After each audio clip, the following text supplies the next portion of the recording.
I think one of the more intriguing parts of your book are all these booby traps that were set up all over, the first in that abandoned island and all the other places. Were these real things, or how did you imagine? And my thing is sort of, in the beginning, I sort of pushed my credulity as to how anybody would have had time to go in and set those things without being noticed.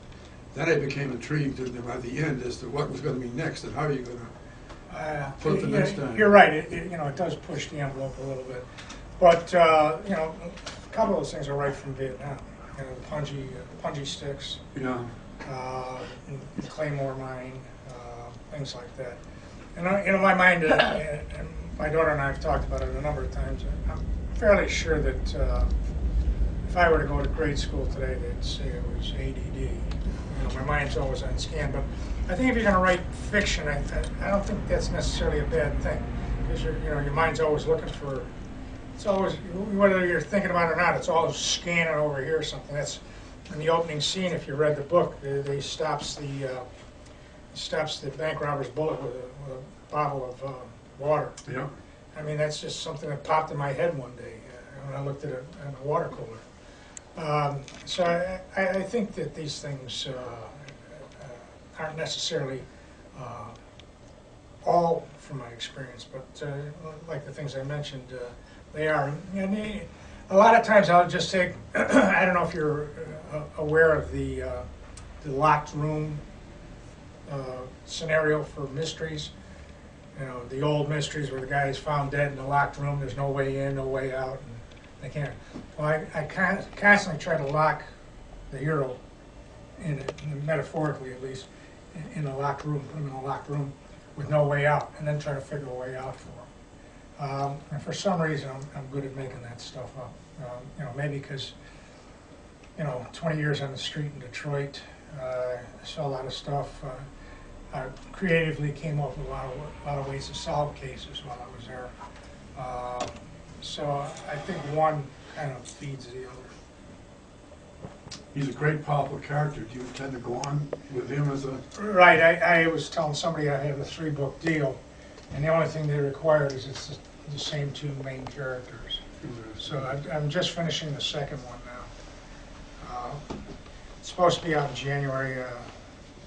They're going to have to hurry up if they're going to see that in January, because I got some tinkering to do with it. It's going to be a while. So, yeah. How did you get yourself published, or even the idea that you'd like to do? Well, this will be good for your, if anybody's listening, it'll be good for, I don't know, do you keep a copy of Writer's Market? No. They usually have one at the library. Every year, Writer's Market comes out with a book. This year will be Writer's Market 2010. Mm-hmm. Well, back, was first published in 93? 93. Well, I sent it out in 92, so I went and got a copy of Publishers Market 1992. And in there they had all the, not all, but many of the agents published and many of the publishers listed. And they give you hints what to do. Like Random House, that says in there, interest in publishing, general fiction, blah, blah, blah. And then I have a hint, and it actually says hint. We rarely accept any unsolicited manuscripts, which means if you want us to publish it, you better get an agent. So this is kind of an amusing story. So when I did that, I said, well, I'm going to do a multiple submission. What you do is you get a query letter, which is a sample of your writing. And then this article I read said, have outlines of the chapters, which I think writing the outlines of the chapters took me as long as writing the book. And then I found out afterwards nobody reads them. And then just a cover letter, basically who I am and why I feel this is marketable, why I'm marketable. So I was going to go with a multiple submission. So I sent it out to, I think I sent it out to 9 agents and 6 publishers. And the agents I chose were like to work with first-time writers and all this. And then the publishers, I chose 5 small publishers because, first-time writers, blah, blah, which probably means, you send us $2,000 and we'll correct the spelling on your manuscript. type of thing. There's a lot of that out there. Of course, I didn't run into any of that. And then just for a pie in the sky type of thing, I listed. I said I'm going to throw in a big publisher, so I threw in Random House. And my first letter of rejection came from Random House. But then, everything says don't send your phone number because this is all mail business. Nobody's going to call you, and they don't want to be called. So I didn't put my phone number in any of that stuff. So I sent it out like on a Thursday. Monday afternoon, I came in off the street in Detroit. And the squad secretary says, you got a call from, and she had typed up all the stuff, so she was one of the few people who knew what was going on. She said, you got a call from this guy in New York. I said, New York? So, it wasn't an agent or anything. So I looked at it and I see this Flaming Star Literary Agency. So I called the guy up and he says, I want to represent you with this book. This was like 48 hours after he had it. So he winds up having an auction, and Simon & Schuster was the underbidder, and Random House was the high bidder. Oh, Even though I'd already got a rejection letter from the. Isn't how it did you that? get it? How did that happen? Well, we'll go forward a little bit. One of my trips before it was published, I went into New York to see my editor about something, and so this is a Random House. It's kind of a maze, and he said, well, come out the back door. It's quicker to the elevators. So we go out the back door, and there's these big wooden bins. I mean, they're like pigeonholes. The pigeonholes are like this, and they're just full of packages. And they're right by the elevators. I mean, anybody can walk off the elevator and take anything out of there. So because of security, I said, well, what's all that stuff? He said, those are unsolicited manuscripts. So we call them a slush pile. And I hadn't told him about, being rejected. I said, I sent the thing in here. He started laughing. He said, what they do is, he says, once a month, or maybe at the most once every 2 months, we take all the editorial assistants, who most of them will not become editors.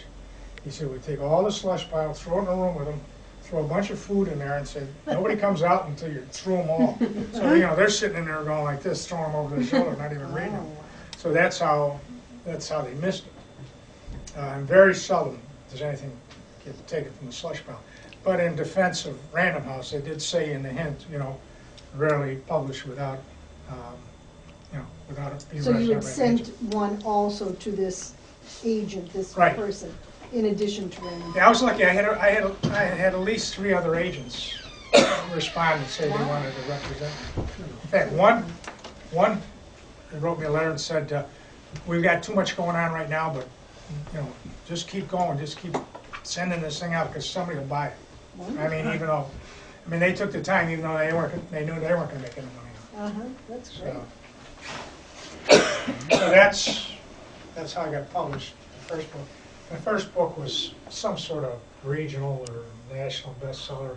They make statistics. They make up all these lists and gerrymander all these lists and everything. Sound a bit cynical. Well, wait till we get to Hollywood. You want to hear cynical? I do. Then I immediately had a contract for the second book. And this is before I even retired from the FBI, which I'm still the only agent that's ever written a book while employed by the FBI, even though they ordered me not to publish it. They did? Well, how could they do that? Well, first of all, there's a process. In fact, I do it now. I still submit these books for review.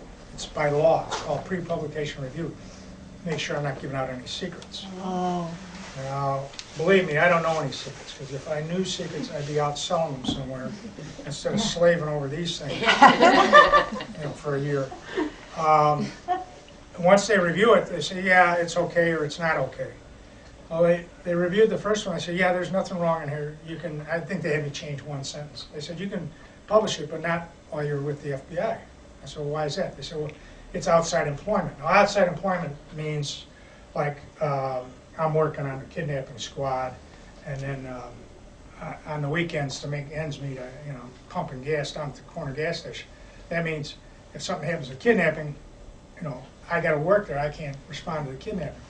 I said, well, that doesn't apply. I said, this book is written. I said, the only thing that's left to do is me to cash the check. So they said, no. But they made a concession for a supervisor in the past. And they said, you can't do this. I said, well, I'm going to give you a 3-word defense, Johnny Mae Gibson. And they knew they were through that. But then, you know, we got the lawyers fighting with each other. And I knew, and I didn't, you know, it was derogatory towards Bureau management. And I didn't want to wait until I retired and them saying, oh, this is just some disgruntled ex-employee. You know, I wanted to put something on the line so maybe people would pay a little more attention to it. So you published it. Right, I published it. And like I said, I think I'm the only one that ever has. So what happened in Hollywood? Oh, which time?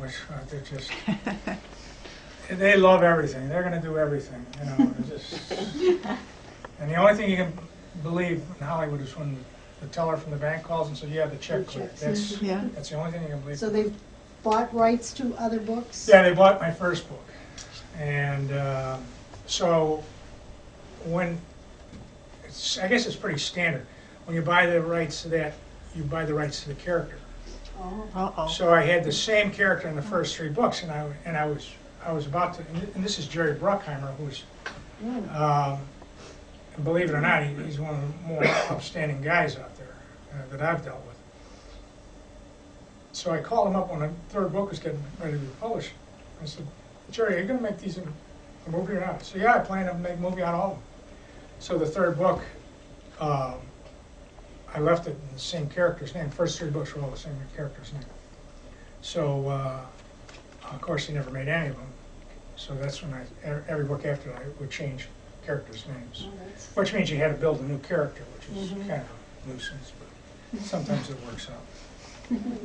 But, yeah, it's, and then I got tied up with some of these screenwriters, like Robert Town. He's the guy that got the Oscar for Chinatown. I went out to Montana and worked with him for 3 weeks. He was out there hiding from his creditors. So they paid me $200,000 for the book, and they gave him $1 million to write a draft of the screenplay. That You're kidding. they couldn't even. They threw it on the ground when they saw it. So yeah, Hollywood's just. There's a producer now. He's a guy that I forget his name because I refuse to remember these people's names until the check cleared. He got the Oscar for Saving Private Ryan, producing Saving Private Ryan. So he wants it. In fact, he's already got Charlize Theron committed to it. He wants this book. Right. Wow. Oh, this one, the Bricklayer. Yeah.